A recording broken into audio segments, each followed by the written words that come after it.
الجي كلاس الدبابه الالمانيه اللي كتير ما بيحبوش شكلها الخارجي، وانا من ضمن الناس دي، واللي مرسيدس عملتها عشان تمشي على اي طريق ايا كان نوعه على كوكب الارض.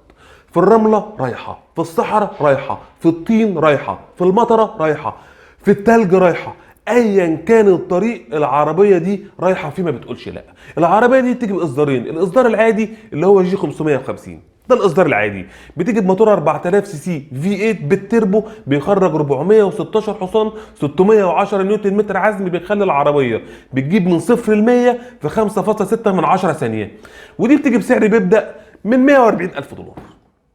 الاصدار الثاني بقى المميز قوي اللي هو طراز الاي ام جي الرياضي، اللي هي الاي ام جي جي 63، والعربيه دي سبيشال قوي، بتيجي بموتور هاند كرافتد تجميع يدوي اسمه هاند كرافتد اي ام جي 4000 سي سي 8 سلندر على الحرف في بالتربو، التربو الواحد قد كده، قد كده بالظبط، نرجع كده قد كده.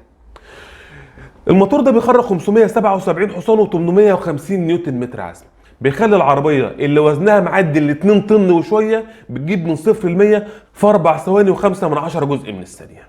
يسكتوا لا، راحوا مدينها شويه تعديلات كمان، فتحتين شكمان بيطلع من تحت الباب اللي ورا، الجنوط من 20 ل 22 بوصه، الفتيس بقى 9 جي سبيد سبورت شيفت اللي هو فتيس 9 نقلات سريع. والمرسيدس ما اهتمتش بالموتور والعفشه والفتيس والكلام ده بس، لا، من جوه كمان العربيه من افخم ما يكون. العربيه الفرش بتيجي بفرش جلد نابا من اجود واغلى انواع الجلود في العالم.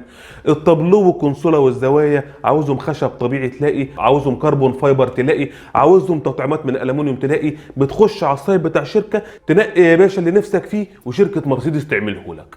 العربيه الاي ام جي بتيجي بسعر بيبدا من 179,000 دولار وانت طالع، حسب الكماليات اللي انت بتطلبها تجي لك في العربيه.